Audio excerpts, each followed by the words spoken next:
la presentación que tenemos. Si alguien me puede apoyar. Y puede hacerlo directamente, maestra, pero si tiene problemas y gusta enviármela, yo la puedo compartir. Ok, ahorita se la envío entonces. Sí. Yo también tengo una presentación, no veo problema para compartirla. ¿Quiere que se la envíe de todos modos? Sí, como gusten. Bien, ya estamos con la transmisión a través de Facebook. Buenas tardes, bienvenidos a este conversatorio de deporte y etnia. Los voy a dejar con el maestro Germán Martínez, moderador de este conversatorio. Muchas gracias. Adelante, maestro.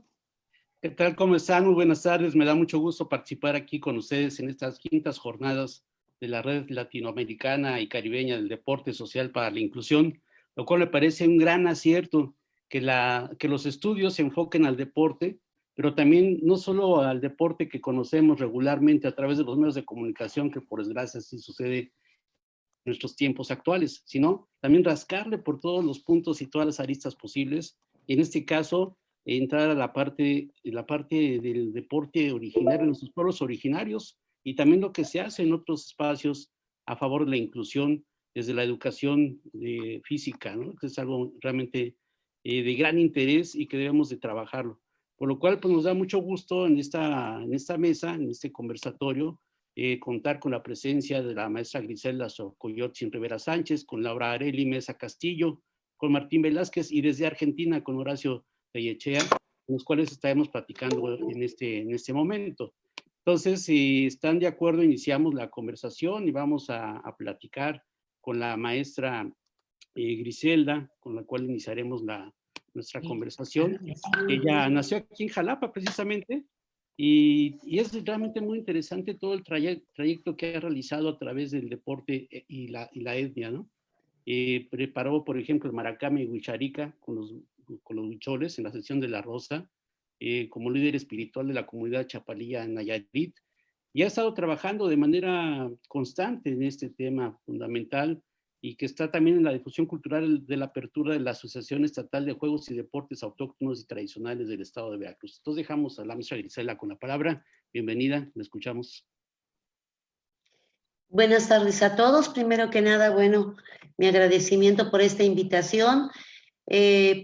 Primero, pues bueno, agradecer a la Universidad Veracruzana por la invitación, ya que para nosotros es muy importante lo que podamos mostrar del trabajo que se ha hecho durante muchos años aquí en nuestro estado de Veracruz.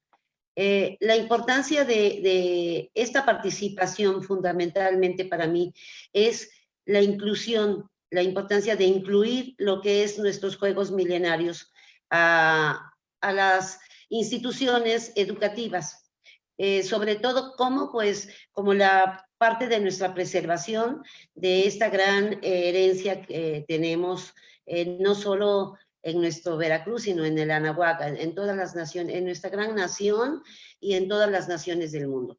En una experiencia personal durante tantos años he dedicado mi vida a este trabajo, a lo que es no el rescate porque está vivo aún en nuestro México, en nuestro Anahuac, están vivas nuestra cultura, nuestra tradición, nuestros juegos milenarios, nuestras forma de vida, que es lo que enriquece y da la identidad a nosotros como pueblo de México.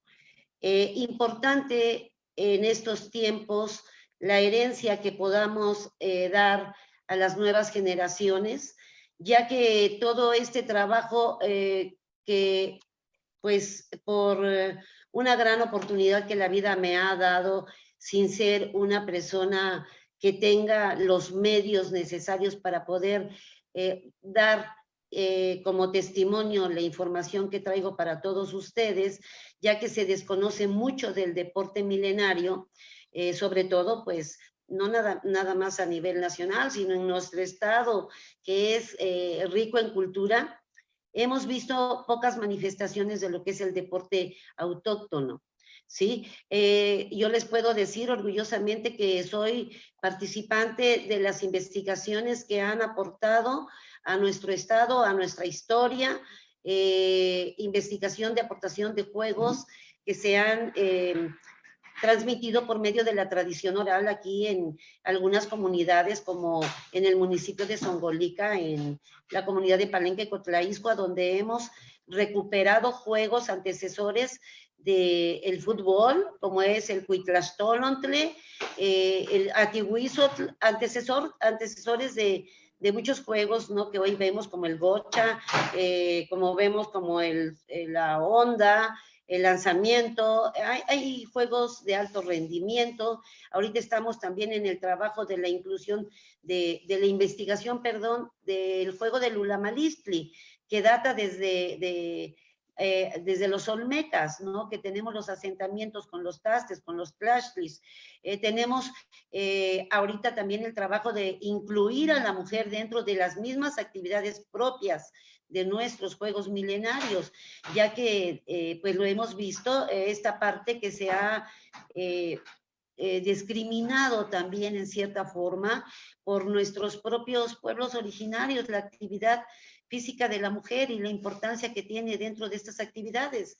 Hay mucha información en torno a las investigaciones que se han aportado a mi federación nacional para poder participar de estos conocimientos en nuestros catálogos que están próximos a salir, también por parte de nuestra federación, en todo el rescate que se tiene a nivel nacional dentro de nuestros juegos en las comunidades, porque definitivamente esto no está en las ciudades ni en los libros, esto tenemos que subir a las comunidades indígenas a retomar toda esta vivencia antigua y a recordarle inclusive a los jóvenes, ¿sí?, la gran herencia que tenemos, ¿no?, en torno a ellos, en torno a que pues solamente se aperture estas investigaciones, que subamos y que traigamos esta gran herencia que tenemos. Hay mucho trabajo que ya se ha presentado por nuestra parte a nivel nacional e internacional. Estuvimos en los Juegos Mundiales, en los primeros Juegos Mundiales en Brasil, en los Juegos Mundiales de los Pueblos Indígenas, en donde la experiencia que tuvimos fue increíble. No solamente hablaba el deporte milenario, sino la importancia que se tiene de estas actividades, que es la cosmovisión de nuestros pueblos, que es el modo de vida de nuestros pueblos, que es la herencia a donde se manifiesta todo lo que es la cosmovisión de cómo vivimos, cómo fuimos concebidos dentro de la matemática del juego, dentro de toda la riqueza que se tiene como herencia. La inclusión de la mujer hoy se ve en estos juegos, anteriormente no. Sin embargo, lo tenemos en nuestros datos arqueológicos, donde también se participaba por parte de la mujer. Aquí en el estado de Veracruz nos damos cuenta, por ejemplo, en el antecesor de el trompo, como un juego tradicional, pues que es la bellota y que es la chicharra aquí en el estado de Veracruz, en Coatepec, y en Zongolica, en Palenque, a donde se habla sobre la riqueza del mito también que se tiene porque lo jugaba la mujer. ¿Qué era lo que pasaba? ¿No? Bueno, en estos tiempos nos estamos dando cuenta de esta inclusión dentro de las mismas comunidades, que es una importancia. ¿Por qué? Porque a partir de ello podemos ir dialogando con estas personas y que nos vayan transmitiendo la riqueza que se tienen. Así es como nosotros nos hemos incluido también dentro de estas comunidades, haciéndonos parte de ello. Yo me considero indígena, amo mi tradición, amo mi cultura, y esto ha sido lo que ha aperturado a que ellos hablen con nosotros, nos muestren esta riqueza que está viva todavía en nuestro estado, que tenemos muchas etnias que hablan la lengua materna, que estamos mostrando nuestro trabajo a nivel internacional, que también estamos hablando de la riqueza de la cosmovisión de nuestras naciones como pueblos originarios, y que es muy importante que nuestros gobiernos e instituciones educativas volteen y participen de todo esto que tenemos, que no es más que nuestra herencia, y que se incluya, por ejemplo, el cómputo relevante en Nepohualcín matemático, el juego del ulama que encierra el origen del deporte, de nuestra cultura, como la vida y la muerte, de todo aquello que realmente tenemos implícito en nuestro modo de vida. Esta es nuestra tradición. Estas son nuestras culturas vivas todavía. Nosotros somos las últimas generaciones que estamos transmitiendo ya por medio de estas investigaciones que hemos levantado en comunidades con los abuelos ancianos que ya están partiendo y que nos preocupa mucho. Si nosotros no estamos dentro de este camino, pues que podamos colaborar con la Universidad Veracruzana, que es la Atenas Veracruzana, que necesita incluir estos juegos. A mí ahorita estamos en todo lo que es el trabajo sobre el ulama, un juego milenario que con una cosmovisión increíble. No vamos a hablar como juego mesoamericano porque nos limitamos, como juegos de la Anáhuac, como juegos que realmente están vivos, ¿sí? Dentro de nuestras comunidades indígenas, la lengua náhuatl ha ido a representarnos. Estuve en los mundiales indígenas con mujeres del Totonacapan, con mujeres nahuablantes.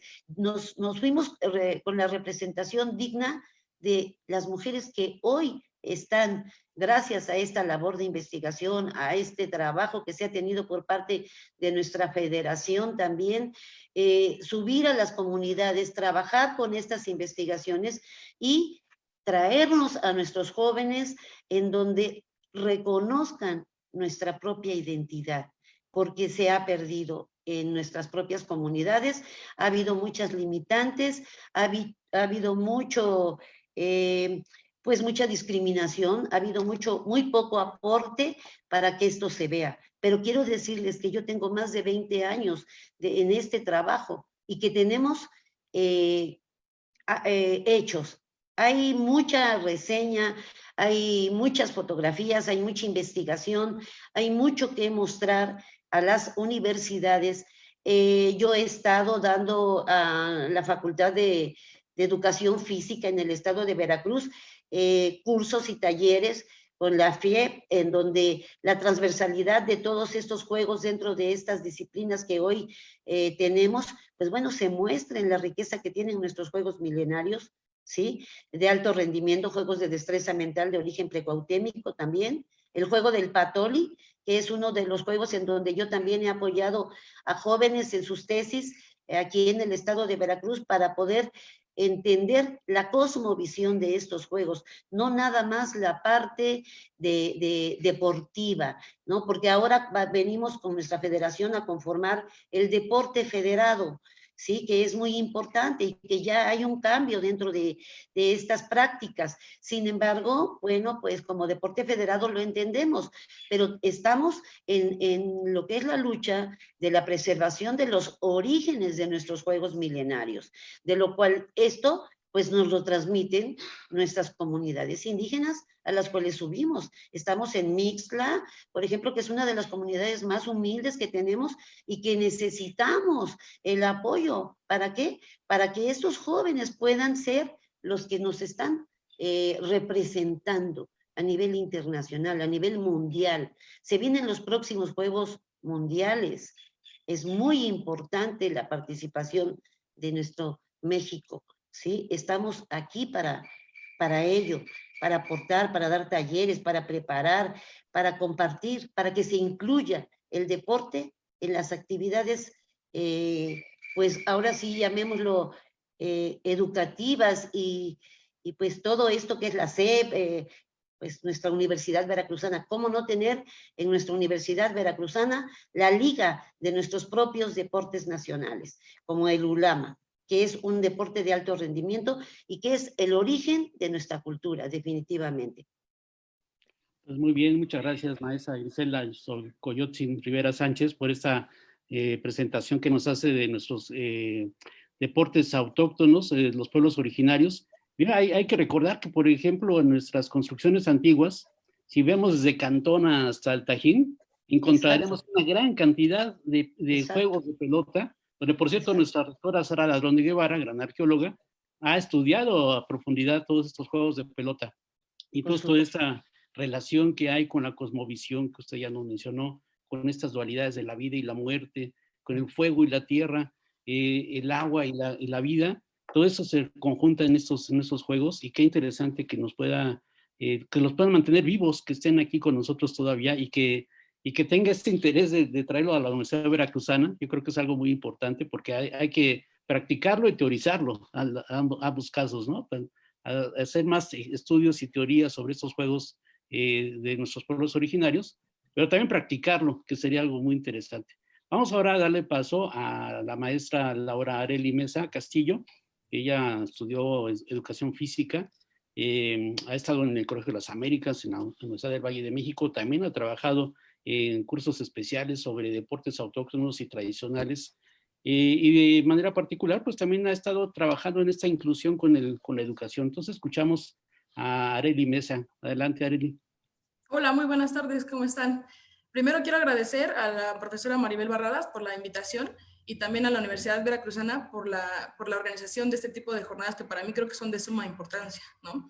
A mí me gustaría desglosar un poquito más el tema, como bien lo mencionaba, aparte de los juegos tradicionales, ahondarlo un poquito en el tema de la discapacidad, ¿no? Para empezar, me gustaría decir que el juego es un derecho universal que tenemos todos, ¿no?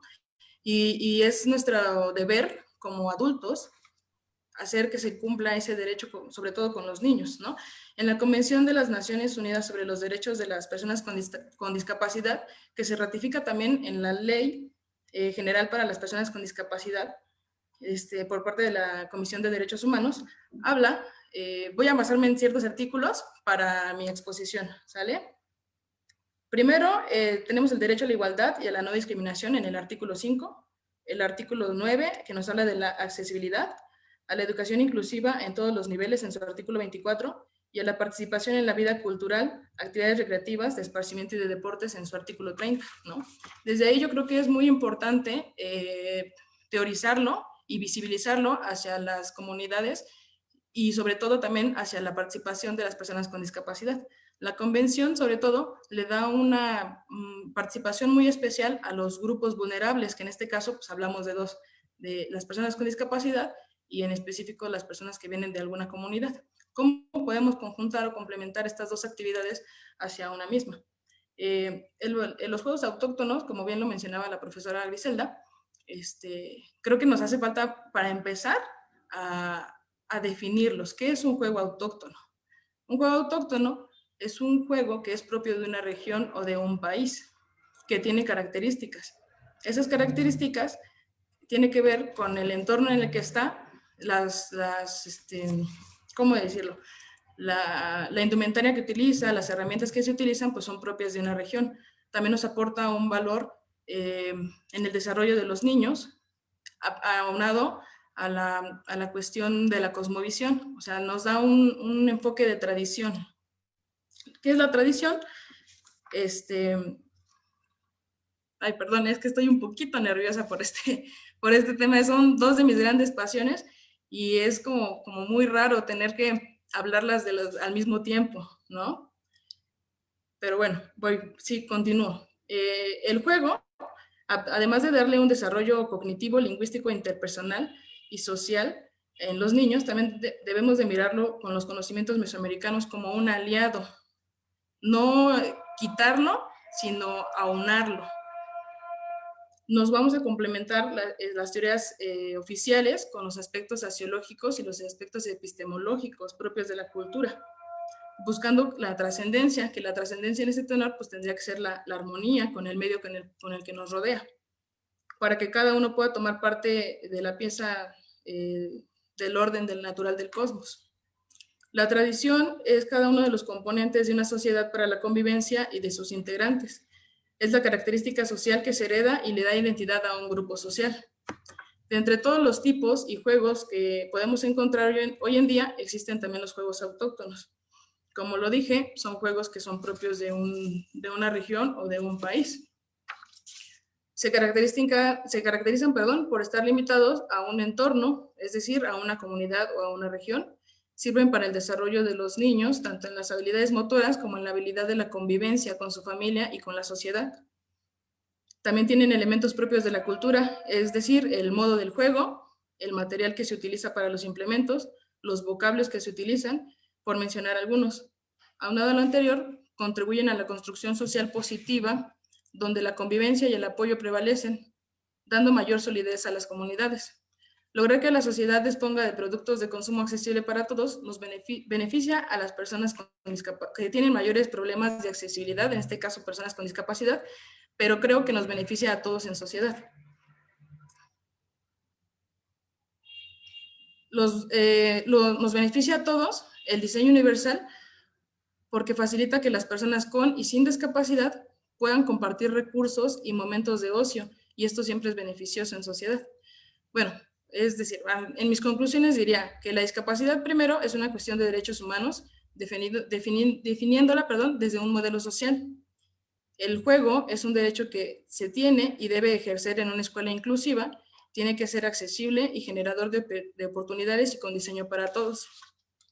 Debemos mirar a los juegos autóctonos como aliados en el desarrollo y como profesores tenemos que saber cómo aprende el niño a través del juego y estar dispuesto a aprender sobre todo en temas de discapacidad. O sea, es decir, conjuntar un todo de repente es bien complicado, ¿no? Lo decía la profesora Griselda, es feo, de cierta forma, que teniendo tanta riqueza cultural no nos apropiemos de ella. Es más fácil que a veces gente externa le dé más valor a la cuestión cultural que se tiene que nosotros mismos, ¿no?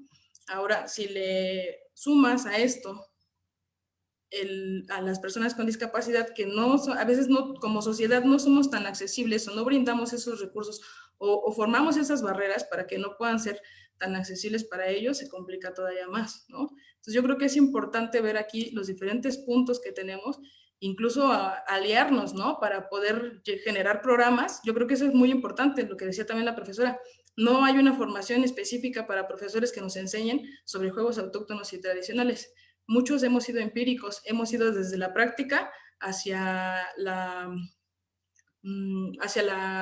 agarrar el rol del entrenador y hacer como toda la difusión. En mi caso, en la cuestión de las personas con discapacidad, llevo 9 años trabajando en escuelas de educación especial y siempre he insistido, ¿no?, en el trabajo y en el manejo de los juegos autóctonos. Para mí es una riqueza muy, muy, muy grande, muy enorme, y obviamente se tiene que ir adaptando y se tienen que ir desglosando las actividades.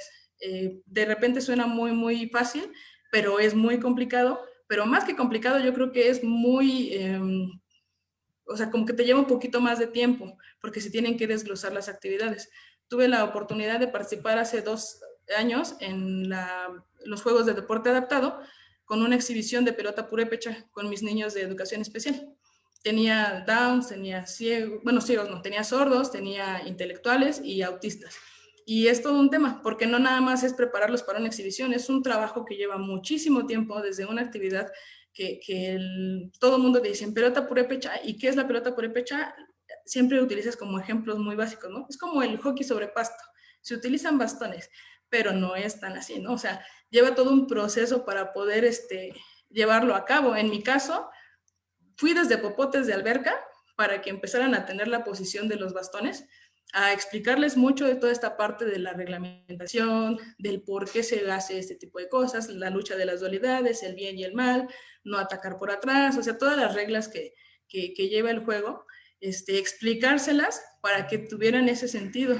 Ya en el proceso del desarrollo de la actividad propiamente, pues se fueron adecuando los materiales para que también fuera no riesgoso para ellos, ¿no? Empecé con popotes de alberca, lo pasé después hacia un material adaptado con material reciclado, que fueron botellas y palos de escoba. Después ya le metimos un poquito más de producción con tubos de PVC hasta que llegaron a los guarucas, ¿no? Eso es un procedimiento que nos tarda un poquito más, pero que lo pudimos lograr y realizar, ¿no? No sé, hasta ahí voy bien. Me queda tiempo, puedo seguirle.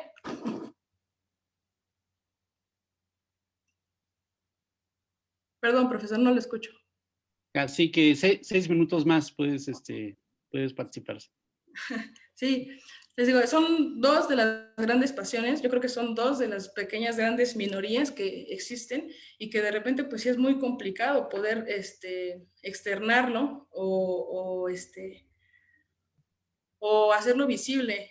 Yo recuerdo en mis años de estudiante, yo siempre me puse el escudo de soy jugadora de pelota purépecha y me hacían burla en la misma escuela, ¿no? Me decían la maestra Pache o ese tipo de situaciones que lejos a mí de ser ofensivo, pues me enaltece más el hecho de poder ser partícipe de actividades que son de mi país, ¿no? Que es de mi cultura, que me da un sentido de pertenencia enorme y que agradezco porque a raíz de esto he tenido muchas oportunidades para poder tener un crecimiento tanto personal como profesional, ¿no?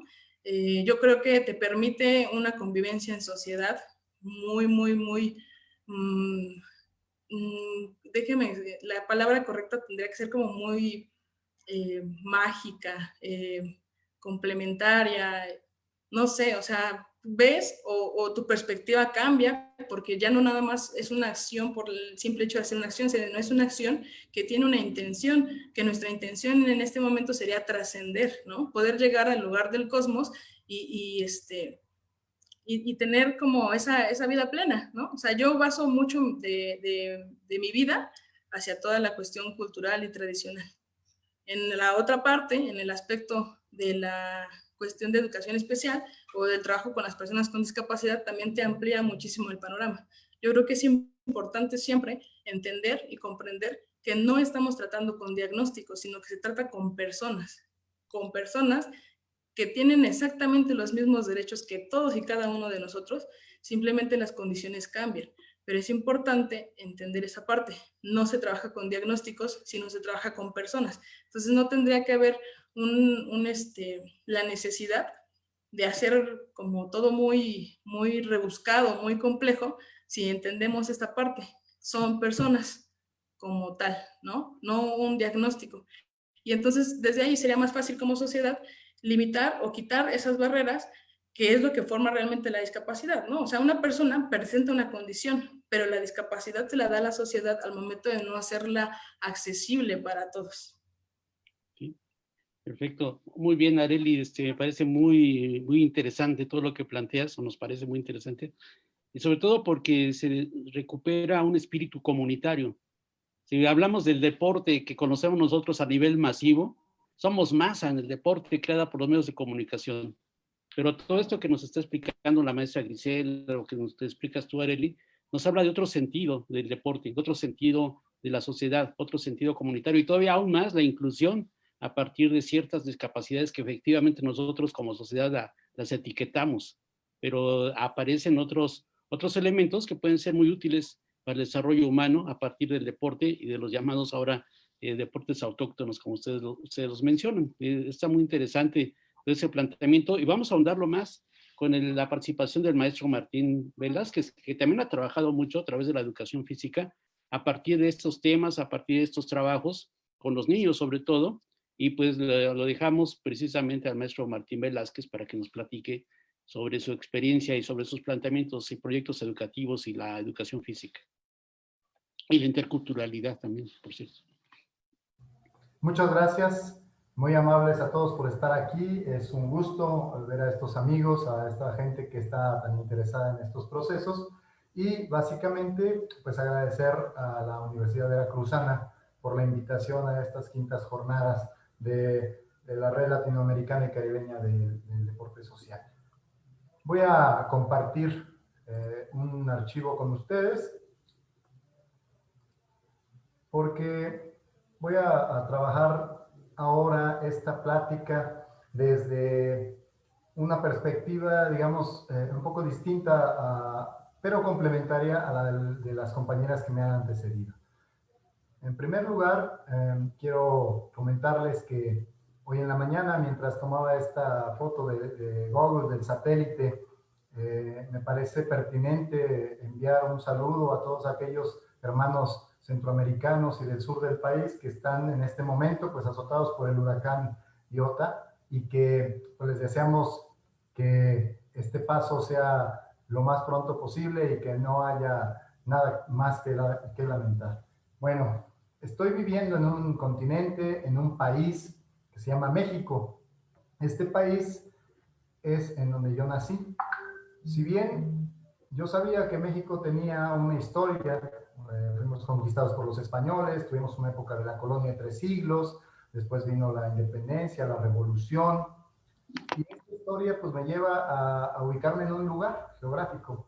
Yo soy un maestro de educación física, y como tal, maestro de educación física, conocía en mi estado a las personas que estaban ahí, sabía que había gente indígena. ¿Qué pasa con estas personas? Bueno, las comunidades indígenas en México son los estratos desprotegidos, es decir, son los más pobres entre los pobres, los que menos acceso tienen a servicios de salud, a servicios educativos, pero además, aunque la constitución del país y las leyes ratifican y aseguran que todas las personas tendrán derecho a una educación laica, gratuita y obligatoria, la realidad es que el tipo de educación, o el tipo de salud, o el tipo de servicios a los que pueden acceder esta gente es de menor calidad que la de otros. También es cierto que en todas las culturas existen expresiones motrices. La danza, los juegos autóctonos, los deportes, los juegos tradicionales, y estos son rasgos de identidad, ¿sí? En la práctica, todas las culturas lo tienen y los compartimos. En México, desde los años 60 y 70 del siglo pasado, el indigenismo en México, que fue el movimiento que puso en realce a las poblaciones indígenas, tuvo algunos paradigmas. Primero, el rescate de las raíces, o sea, el recuperar esta historia que teníamos. Luego, la biculturalidad y finalmente la interculturalidad, entendiendo que había más allá que solamente recordar a aquellos que ya nos habían antecedido. Entonces, el rescate de la identidad, las actividades físicas como una forma de prevalencia cultural, los procesos estos de aculturización, de transculturización y de resignificación de la cultura, entendidos de muy diversas maneras, conviven con nosotros. También no hay que olvidar que hay una movilidad social. Esta movilidad social pasa por ser de lo no indígena, y esto implica que incluso decirle indio a alguien en este país es un insulto que puede ser sumamente fuerte para ciertos estratos de la sociedad.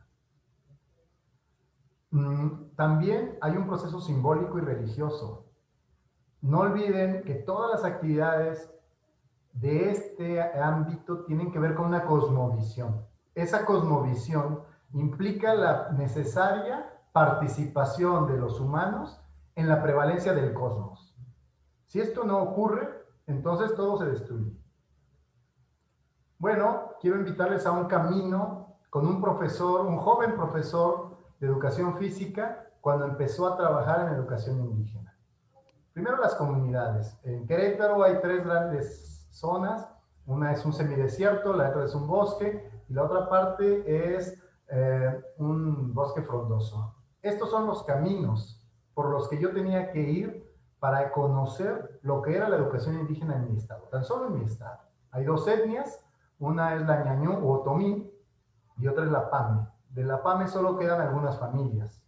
De la ñañú hay unos 10,000 participantes. Este es un camino que yo recorrí un día cuando mi jefe de departamento me mandó a trabajar a una zona y me dijo que no me preocupara, que había camiones, autobuses, buses para llegar. Bueno, yo caminé 2 horas y media por ese camino. Llegué y conocí los niños. Estos niños de muchas comunidades como esta, que estaba cerca de una mina en la parte desértica del estado, estos niños que sonreían, estos niños que tenían una vida, estos niños que la escuela no era más que eso que se mira ahí. Es un salón donde hay grupos de 10, 12, 15, 18 niños de todos los grados, con un solo maestro que difícilmente cursó más allá que el proceso básico de docencia, y que después se siguió capacitando. Estos niños que todos los días iban a la escuela caminando 2 o 3 horas a veces, niños de preescolar, de primaria, con algunas tortillas y chile en la panza. Estos niños que al acercarse a uno, pues, se revestían de una identidad, dejaron de ser invisibles para mí. Y aunque en muchas escuelas la intención o la la tendencia, aunque no necesariamente consciente de los docentes, era la normalización, es decir, vamos a vestirnos como todos los niños se visten, vamos a hacer lo que todos los niños hacen y vamos a trabajar como todos los niños trabajan. En México, en las escuelas, hay un terrible atraso en la escuela activa. Seguimos esperando que el niño se calle, escuche, obedezca, sentadito y haga todo lo que yo digo, como pensando que esa es educación. Bueno, también hay otras escuelas que eran orgullosas de sus raíces, que trataban de conjuntar aquellas cosas nuevas con las cosas que tenían como tradición. Y estos niños seguían teniendo talento y seguían siendo creativos, inteligentes y participativos. Niños que podían correr en un evento descalzos, o niños que traían zapatos o tenis, niñas que tenían un guarache de plástico. Un guarache es una sandalia que, si mi profesor de tecnología educativa me hubiera dicho que los iba a dejar entrar en clase de educación física con esas sandalias de plástico, me hubiera regañado y me hubiera reprobado, pero eso era lo único que tienen. Esos niños que cada evento era una fiesta, y las fiestas tenían más que ver que el mismo evento, eran más importantes. Estos niños tenían formas estructuradas para realizar actividades, tradiciones que seguían manteniendo, pero que no necesitaban lo que la educación física tradicional que me habían enseñado daba. No necesitaban fuerza, resistencia, velocidad, elasticidad. No necesitaban coordinación motriz, porque ya la tenían, porque andaban 2 horas para ir a la escuela, porque recogían la leña, porque llevaban a las chivas a pastar. Estos niños que se caían en un espino y se levantaban, se sacudían y como si nada. Estos niños que se subían a un árbol de 6 o 7 metros. Bueno, estos niños necesitaban otro tipo de educación física. Esta realidad me llevó a pensar qué era lo que necesitábamos. Y claro, empecé a investigar sobre los juegos autóctonos, sobre los deportes tradicionales. Hicimos algunas actividades que son aquí en México muy comunes, de honores a la bandera, de himno nacional mexicano, campamentos dentro de las características que podían hacer y servirse para estos niños. Y empezamos a descubrir que estos procesos, tales como la pelota purépecha, los juegos tradicionales, la lucha entre niñas, que es algo muy común aquí, que es una cosa distinta, pues, y que en un momento lo que nos señala es que no todo el machismo o la segregación de género tiene que ver con lo que pensaban nuestros ancestros. Es decir, es algo que pensamos ahora y que hacemos ahora, y que tenemos que luchar para que esto cambie. Muchos de los niños de las comunidades indígenas de Querétaro, las mujeres de las comunidades indígenas de Querétaro, la gente discapacitada de estas comunidades está en peores condiciones que sus pares en otra condición. Y claro, una de las formas es llevar estos juegos, estos deportes tradicionales, a un ámbito moderno, a un ámbito de competencia, a un ámbito de entrenamiento, un ámbito de visibilizarse. Y esta es una buena forma de hacerlo. Pero también hay otras formas. La gente hoy en día empieza a mirar esos juegos. No podría haber nada más anglosajón que, por ejemplo, el baloncesto, el básquetbol. Y sin embargo, un grupo de personas en Oaxaca toma este deporte, lo junta con los niños triquis y hacen un boom internacional en donde estos niños terminan viajando a Orlando, Florida, ganando un torneo, se van a Barcelona y de pronto todo el mundo quiere jugar contra los triquis y andan descalzos, juegan así, y de pronto parece ser como que la solución a estos problemas es esto. Bueno, es cierto que este es uno de los caminos. De pronto dejar esta otra parte, porque esa es una realidad en México hoy. Dejar esta otra parte de lo tradicional, porque hay gente que dice, debemos de respetar aquello tradicional y rescatarlo. Y eso es muy bueno. Pero también hay otro grupo de personas que está haciendo cosas con lo que tiene, con lo que se encuentra, con lo que tiene disponible. Sin embargo, esto tiene un costo. ¿Qué es lo que necesitaban hacer estos chicos para ser mejores que sus padres que tenían otras condiciones? Y tiene un beneficio También aquí hay una foto tomada con las porristas de los Spurs de San Antonio, por ejemplo. ¿Cuál es la identidad? ¿Qué es lo que quiere el pueblo indígena o los pueblos indígenas en este país?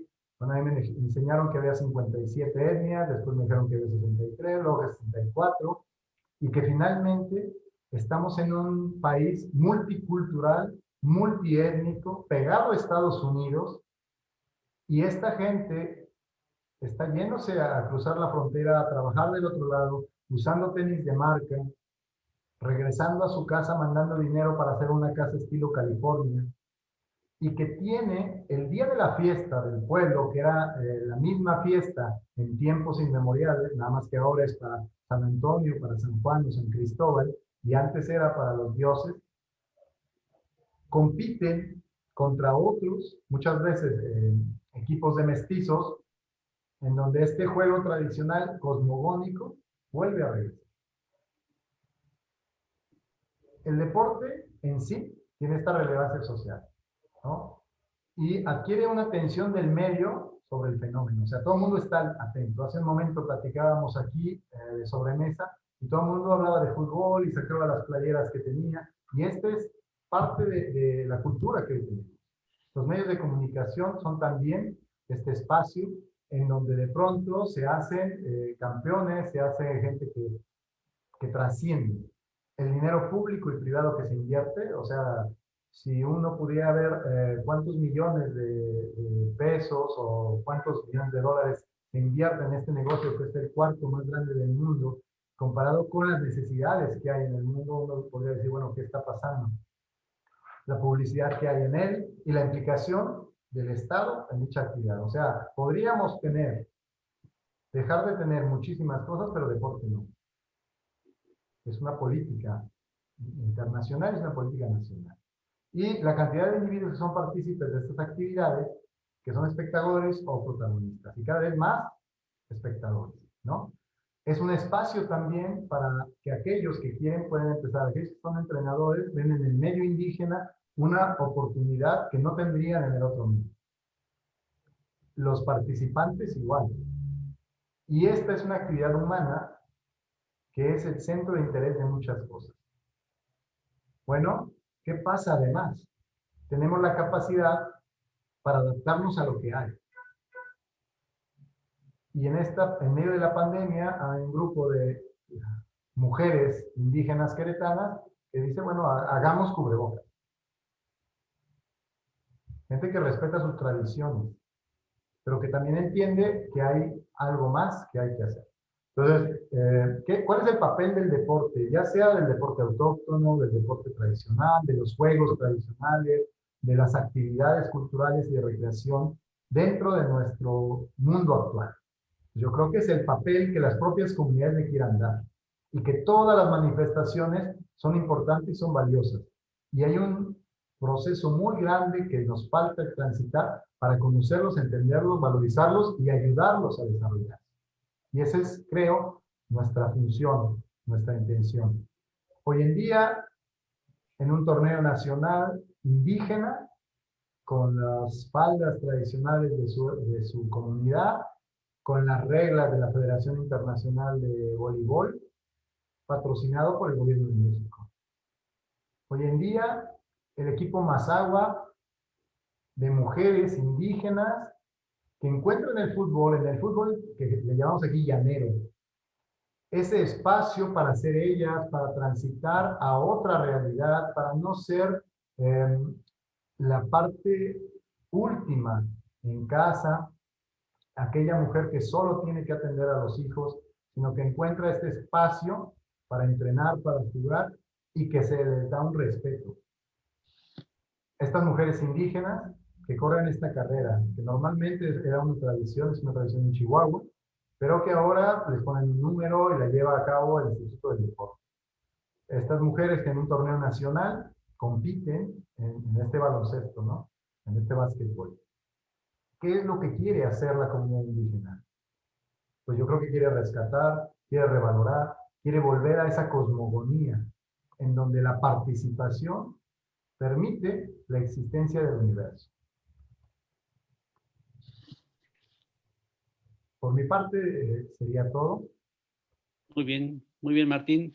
Una gran experiencia que nos has demostrado ahorita, sobre todo ahí en Querétaro, con todos estos niños y en las escuelas que se está trabajando precisamente en la educación física y los deportes, lo cual me parece conocer estas experiencias que nos lleva a transitar a flor de piel lo que se hace en otras partes de nuestro país, lo cual, pues, por lo que ustedes hacen, me parece realmente ilustrador y gratificante ver todo lo que están realizando a partir de ahora. Ahora con la pandemia, pues obviamente habrá muchas cosas que no se pueden realizar, pero ahí está todo este trabajo.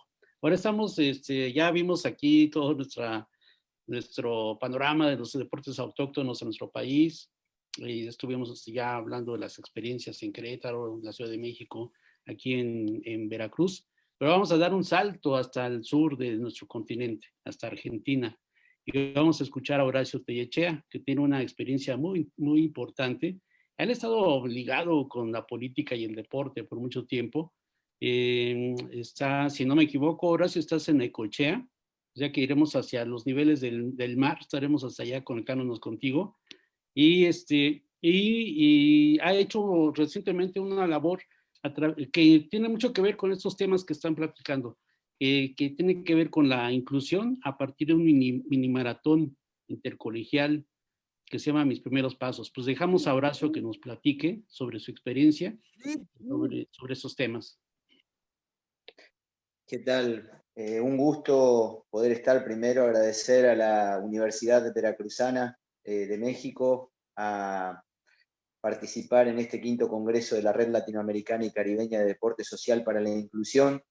Desde Quequén, Necochea, es un gran gusto poder estar comunicados con ustedes y compartiendo y escuchando a tantos colegas del continente, de nuestra patria grande, que hacen tanto por el deporte y tanto por la comunidad de cada uno de los lugares en los que vive. Porque el deporte, en definitiva, es el mejor nexo entre salud y educación. Y estos son pilares en la construcción de una sociedad.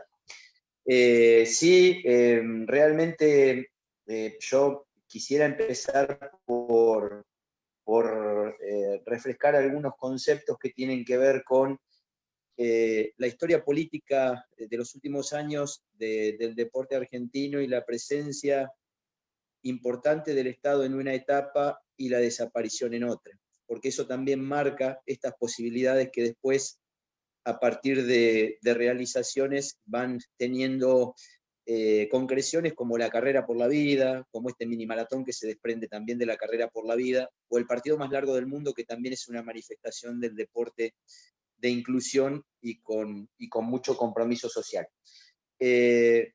Algo muy importante que nosotros avisoramos y que pude escuchar a lo largo de estas 5ª jornadas de deporte social para la inclusión, sobre todo cuando hacían hincapié en la realidad de cada país, tiene que ver con la perspectiva de muchas veces la falta de políticas que tienen que ver con el deporte visto, digamos, como una estrategia de desarrollo comunitario a nivel de los distintos gobiernos.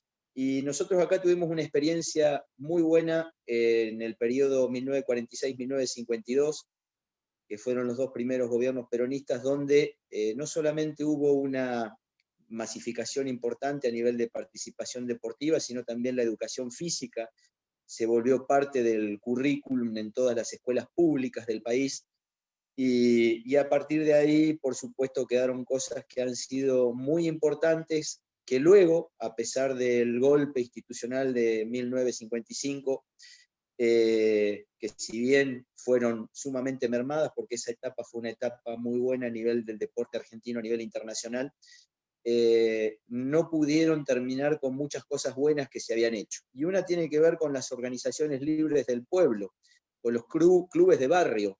Los clubes de barrio que luego de esos años fueron supliendo y mucho la ausencia de políticas deportivas a nivel estatal, y realmente fueron enmendando esto con una participación y un nivel de compromiso en materia de voluntariado, de personas que se suman a los clubes para trabajar, que realmente es importantísima.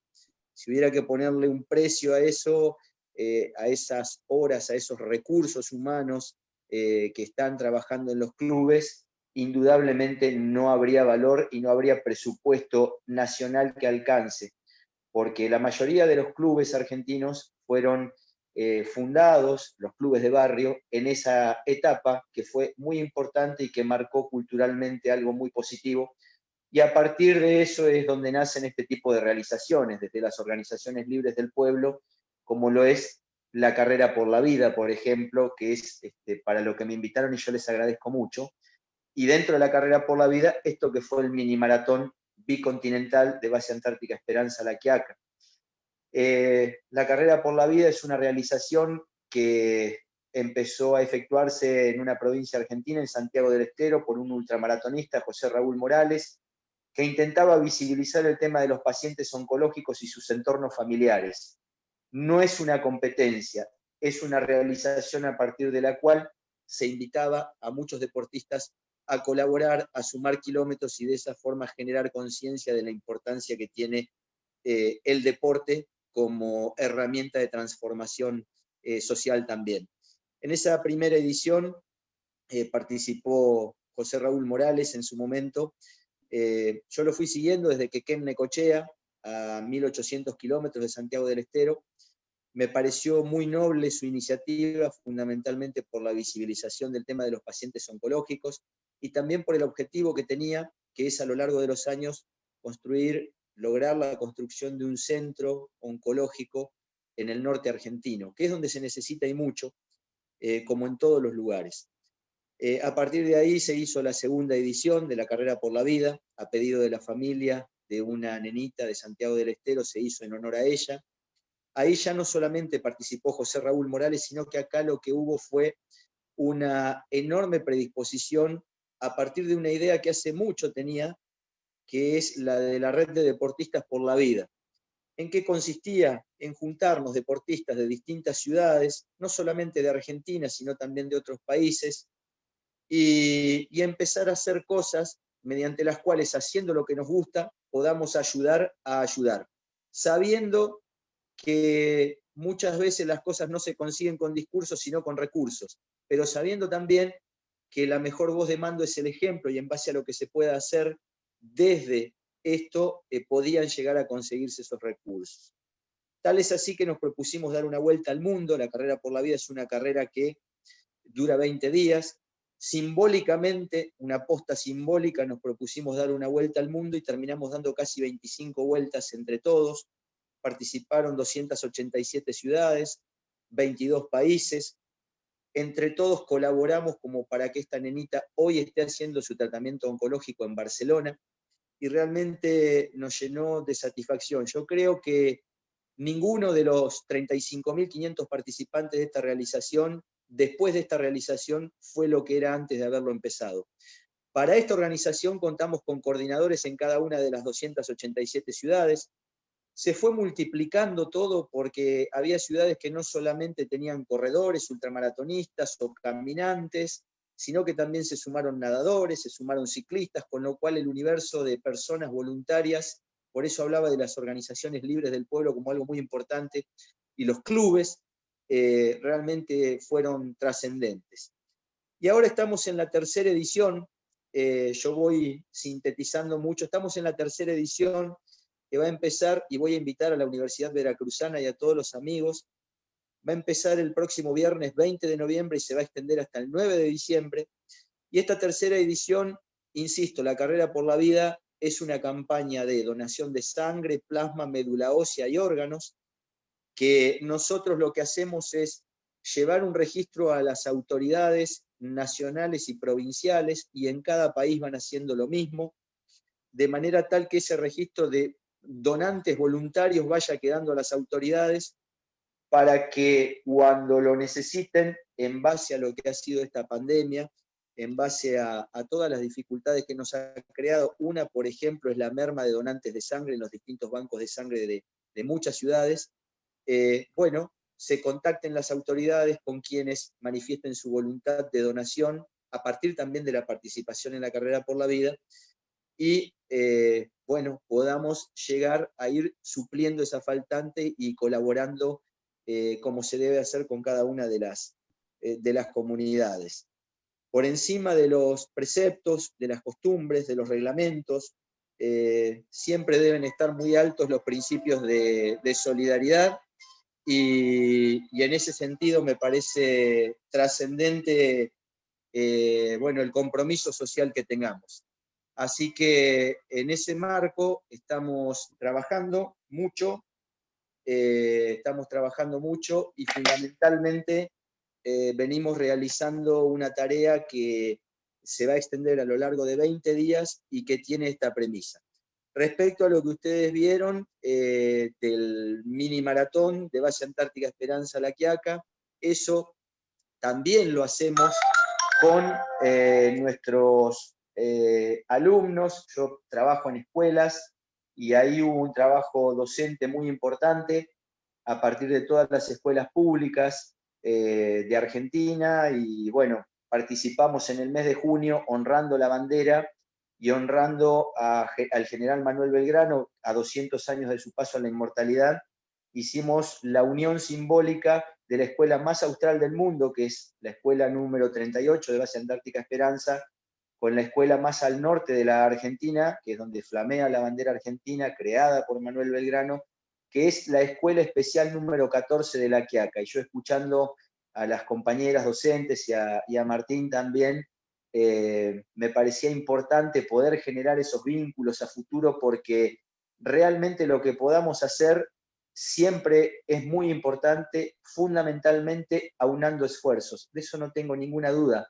La concordia y la unión son la base del éxito, y con eso superamos muchos obstáculos. Y por eso me parece tan importante estas quintas jornadas, este quinto Congreso Latinoamericano de Deporte Social para la Inclusión, para ir fijando agendas en políticas públicas deportivas que realmente nos hacen muy bien a todos. Así que de mi parte, sintéticamente, eso es lo que hemos estado haciendo, y no quiero dejar de agradecer a Daniel Zambaglione, un gran trabajador de la Red Latinoamericana y Caribeña de Deporte Social para la Inclusión, que ha hecho un trabajo realmente espectacular, y yo, como miembro de esta red, como docente, por supuesto me siento orgulloso de ser parte de esto. Pues muchas gracias, Horacio, por esta plática que tenemos. Y pues me parece muy bien justo esas quintas jornadas de la Red Latinoamericana y Caribeña del Deporte Social para la Inclusión, porque, como bien lo dice el otro subtema, se están integrando agendas importantes que se comparten en estos momentos, y aquí podemos ver toda una relación del deporte autóctono, el deporte que va hacia la inclusión, el deporte que tiene un trabajo altruista, pero sobre todo un trabajo que se está haciendo desde las escuelas, un trabajo que se hace a flor de pie, a flor de tierra, ¿no? Algo que está haciendo varias redes donde el deporte adquiere otras dimensiones que son de un sentido social, de un sentido cultural muy importante. Y vuelvo a insistir en la parte comunitaria, que a veces perdemos de vista eso, que el deporte es un sentido comunitario 100%, y compartirlo, ¿no? Y además, si nos puede dar frutos a favor de una sociedad inclusiva, pues todavía mucho mejor. Entonces, cerramos aquí la participación de ustedes, de los compañeros que nos están siguiendo a través de esta señal. Si tienen una pregunta, pues bienvenida. Y si también quieren ahondar ustedes o tienen una pregunta sobre lo que expusieron los compañeros, pues adelante. Compañeros, compañeras, bueno, primero felicitarlos. Es admirable y es emocionante escuchar a compañeras y compañeros comprometidas con el otro. Acá en Argentina quedó una frase muy linda que dijo una presidenta, que dijo: la patria es el otro, y nosotros estamos convencidos de eso. Y me parece que en el trabajo de Areli, en el esfuerzo de Grisela, que me encanta y le quiero hacer una pregunta ahora a ella, digamos, en la ternura del trabajo de Martín y en el compromiso, poniéndole el cuerpo de mi amigo y compañero Horacio, creo que queda plasmado, como decía Germán, que hay otro deporte. Nosotros no estamos alineados al deporte hegemónico. no queremos el deporte hegemónico, el deporte instrumental, el deporte asociado al capitalismo, al machismo, al patriarcado, al colonialismo. Nosotros queremos el deporte que se tiñe, digamos, con estos esfuerzos, el deporte que se funda justamente en la solidaridad, en el compañerismo, en el compartir, en el pensar que hay una posibilidad concreta de poderle cambiar la vida a una persona simplemente con la posibilidad de ofrecer una alternativa.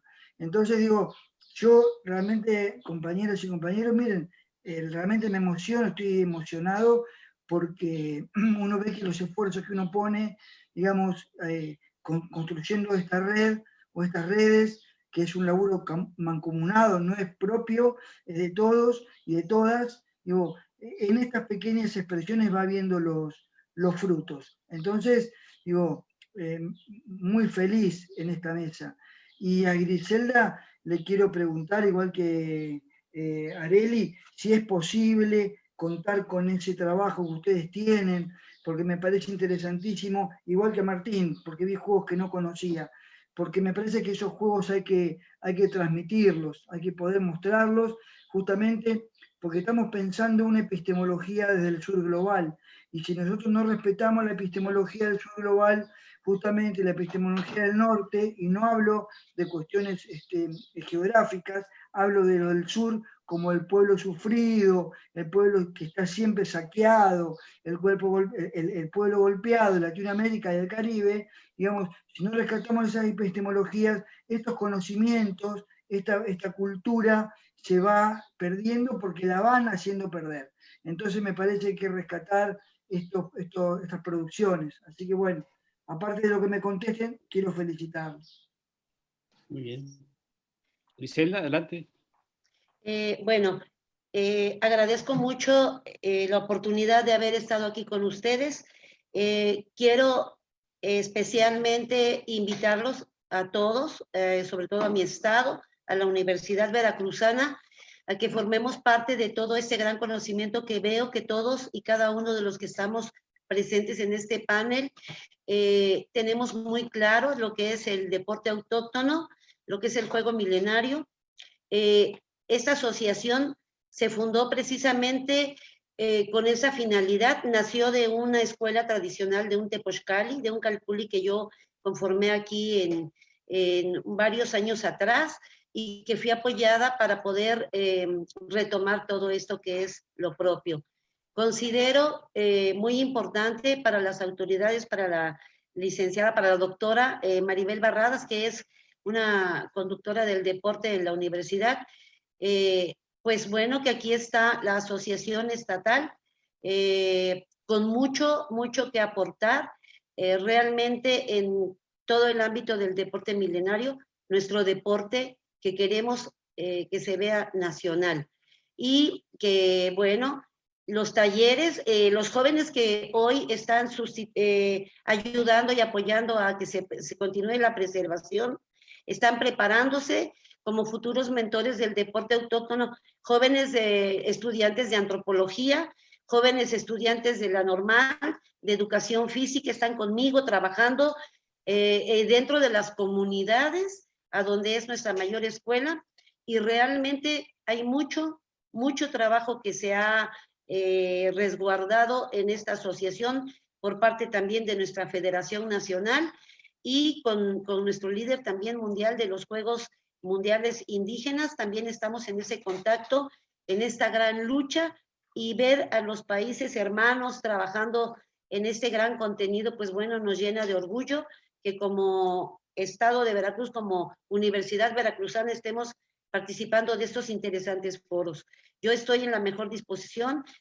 Yo tengo proyectos pilotos en el estado que han funcionado, en donde tengo campeones nacionales de nuestro estado, nativos, y también de las comunidades aquí en Jalapa y de lugares que realmente nos sorprenderemos al momento en que podamos mostrarles lo que se ha hecho en esta asociación y sobre todo, pues participar, que ustedes participen de ello es nuestra consigna. Ojalá nos podamos integrar pronto y formar proyectos que realmente en nuestro gobierno enriquezcan a nuestro estado, a nuestra nación, porque tenemos mucha riqueza en el estado de Veracruz. Somos culturas con muchos asentamientos. Estuve también fui invitada por Eric Taladoire en un proyecto arqueológico que se tuvo aquí, en el estado de Veracruz, del cual yo estoy totalmente agradecida porque también hay un reconocimiento académico por parte de jóvenes estudiantes que hoy ya son grandes profesionistas y que han estado apoyados por esta asociación y por su servidora. Estamos en la mejor disposición y aquí en Veracruz. Muchas gracias, doctora, y a la universidad y a todos ustedes por la gran riqueza que aportaron también para esta asociación. Muy bien, maestra Griselda y Daniel, yo creo que sería bueno que se puedan intercambiar los correos electrónicos y puedan estar en contacto para que puedan mandar sus proyectos, igual para Martín, igual para Arely, ¿no? Creo que sería benéfico, ¿no? Sí, los tenemos y con Exacto. todo gusto los vamos a compartir. Exacto, era lo que iba a comentar, que seguramente usted tenía los correos. ¿Existe otro comentario al respecto de lo que pusieron los compañeros aquí en esta mesa, en este panel? Yo me quiero también añadir un poco a este tenor de poder hacer un equipo colaborativo. Tuve la oportunidad de en este año generar algunos talleres, ya que no podemos estar presencialmente, también fue muy complicado. Entonces nos dimos a la tarea de hacer unos pequeños videos explicativos con algunos de los juegos para poderlo llevar de una forma más práctica a través de lo virtual, de cierta forma. Entonces también traemos ese trabajo por ahí, por parte de la FIEP. Estamos trabajando también en estos temas. Me gustaría también añadirme al equipo de trabajo con toda disposición para poder compartir, ¿no?, las estrategias que hemos estado utilizando. Y creo que Veracruz es uno de los estados que más le está apostando a toda esta parte de los juegos autóctonos. Ahorita estoy recordando que también tuve la oportunidad de tener este taller justo con el personal de los cerezos de Veracruz, ¿no?, que están muy interesados en la práctica de los juegos autóctonos en diferentes espacios. Entonces, yo con todo gusto me sumo al equipo y tengo la convicción de que se pueden lograr grandes cosas. Arely, lo que nosotros estamos ofreciendo con Maribel, con Raciel, con Homero, con mi querido amigo Juan Pablo Cebadúa, es que se sumen puntualmente a la red. No hay condición alguna para poder integrarse a la red. De eso Martín sabe cómo fue en un encuentro en Colombia, y simplemente ver que estamos por la misma senda, bastó para sumarse. Pasó lo mismo con Horacio, ahorita mismo, como dicen ustedes, con Maribel, que yo no ahora estoy agradecido a la vida de haberla conocido a esta ejemplar mujer y su trabajo. Entonces digo, solamente basta que con Raciel, que con Juan Pablo y con Homero articulen, porque ya México tendrá su tiempo, como nosotros en Argentina lo vamos a tener con Horacio y con el resto de los compañeros para armar regiones de la red regional, porque México es grande, porque Argentina es grande, entonces vamos a hacer pequeñas regiones de la red, pero sepan que estamos gustosos de que ustedes formen parte y a partir de ahí armar proyectos de investigación conjuntas, armar saberes, pensar ya las sextas jornadas que van a ser dentro de un par de años. O sea, estamos trabajando, militando al deporte desde una mirada social. Entonces, el esfuerzo de todos lo estamos necesitando. Así que siéntanse ya invitadas e invitados. Muchas gracias. Y solamente, reiterar el agradecimiento a la Universidad de Veracruz y a la maestra Maribel Barradas por la invitación. Gracias. Y esperamos, Daniel, que dentro de 2 años ya sea presencial todo, ¿no? Que podamos estar juntos. Eso sería lo mejor, ¿no? Precisamente este tipo de proyectos que ustedes hacen de manera particular y por una iniciativa muy individual, siento como una iniciativa propia que va abriendo pasos poco a poco, mucho tiene que ver también con la política. O sea, si no tenemos gobernantes o políticos que se interesen en hacer estos trabajos, es todavía mucho más complicado abrir ese espacio. Y creo que Horacio tiene mucho Horacio Tellechea tiene mucha experiencia en esos campos, Horacio, ¿no? ¿Cómo te digo? Entre política y deporte allá en Argentina. Y yo estuve 5 años como director de deporte del distrito, después 1 año como concejal y 2 años como intendente. Y la verdad que muchas veces los ámbitos burocráticos hacen que quienes no tengan vocación de servicio no cumplan con lo que tienen que cumplir a favor de los intereses del pueblo. Y eso es lamentable. Por eso creo que no todo es lo mismo.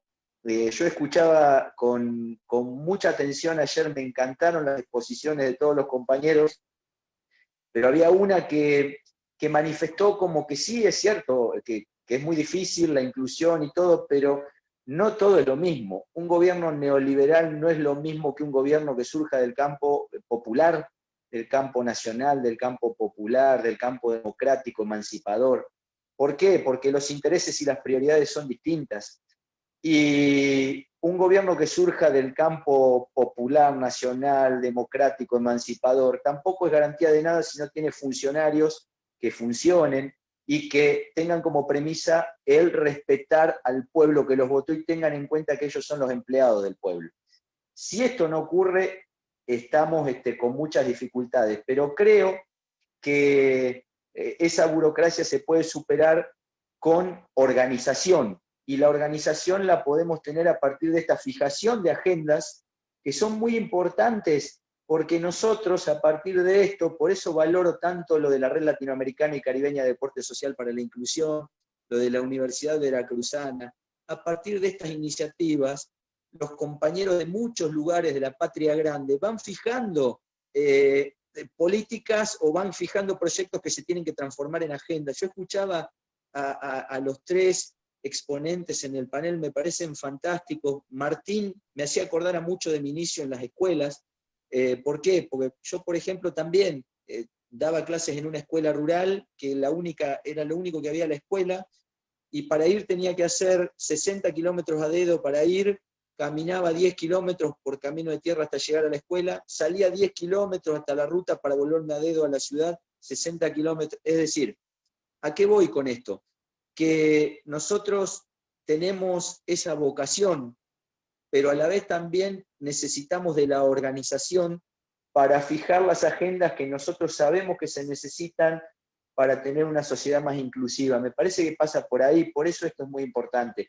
Y la burocracia siempre está, lamentablemente el sistema parece amparar a la burocracia siempre, pero nosotros con corazón le tenemos que ganar a eso, porque no sé si vamos a cambiar el mundo, pero que lo vamos a hacer mucho mejor, no tengo ninguna duda. Muy bien. Pero además, perdón, Juan, hay una cosa que me parece sumamente importante. O sea, ya lo decía Dani, yo creo que da en el clavo. O sea, vamos a cambiar una vida. Si quieres cambiar una vida, o sea, yo no sé si algunos de los que están aquí van a ser los artífices de las políticas nacionales o internacionales, o las políticas de sus comunidades, o cambiar algo. Pero lo que sí estoy seguro es que cada uno de nosotros podemos cambiar una cosa, cambiarme yo para cambiar mi entorno. Y mi entorno puede ser tan pequeño o tan grande como las cosas, el destino que yo tenga. A final de cuentas, yo estoy convencido de que hay que cambiar lo que podamos. Hay que hacer algo por alguien, hay que cambiarle la vida a alguien. Me encanta esta frase de Paulo Freire, ¿no? La educación no va a cambiar al mundo, va a cambiar a las personas que van a cambiar al mundo. Y yo creo que eso es lo que nos toca. Y aquel que sea directivo, pues que haga lo que le toca, y aquel que es presidente de la República, que haga lo que le toca. Y si hacemos todo lo que nos toca, de vida a vida, estaremos salvando el mundo. Sí. Muy bien. Perfecto. ¿Alguna otra aportación para esta mesa de deporte y etnia? Si no, pues vamos cerrándola. Y agradecemos la participación de Grisela Coyotzin Rivera Sánchez, de Laura Areli Mesa Castillo, de Martín Velázquez Ugale, de Horacio Toriechea, en esas participaciones. Y efectivamente, yo creo que lo que se vienen haciendo de manera particular con sus grupos van creando una nueva forma de vida, otra visión. a muchos nos gusta el deporte, evidentemente, e incluso ser espectador también es apasionante, ser espectador también del deporte, pero mucho más apasionante practicarlo, sin duda alguna, ¿no? Y eso cambia mucho también la visión de la vida. Más en estos momentos que la violencia permea por muchos lados, el deporte sigue siendo una válvula especial de escape para tener otro tipo de emociones, ¿no? Y todos estos elementos que ustedes reúnen con el deporte y los deportes autóctonos, con la inclusión de los jóvenes, de los niños, con todas estas políticas y visiones, pues van creando precisamente pequeños círculos que hacen estas redes que afortunadamente a partir de estas jornadas se pueden entender y crear, como bien lo mencionan, una agenda para ir mejorando las cosas y cada quien en sus trincheras van haciendo las cosas bien, ¿no? Entonces, pues muchas gracias a todos ustedes. Sin duda alguna hay que ser más rápido, más fuerte, más alto, pero más humano también. Y eso es algo muy, muy importante. Muchas gracias. Gracias a la maestra Maribel por esta oportunidad de estar con ustedes. Y pues estas jornadas continúan a lo largo de estos días, de hoy y mañana, ¿no? Muy bien, muchas gracias. Maestra Maribel, ¿algo que quiera mencionar? Muchísimas gracias, gracias Germán, gracias a todos los participantes. De verdad que han sido unas jornadas muy productivas, de mucha emoción. Por supuesto que me quedo con la última idea que retomaron los participantes. Estoy plenamente convencida de que algo cambiamos. Cada quien desde su trinchera, desde su entorno, pero estoy convencida que todos hemos puesto un granito de arena para cambiarle la vida a alguien. Y creo que con eso podemos estar más que satisfechos. No está en nuestras manos cambiar el mundo, pero sí cambiar lo que tenemos cerca. Mil gracias de verdad a todos por su participación. Por supuesto que están invitados a continuar con los trabajos de esta jornada. Regresamos a las 15:30 horas aquí en México con el panel de Cultura, Comunicación y Deporte, coordinado por el doctor Raciel Martínez. Buen provecho, nos vemos en un rato más. Hasta luego.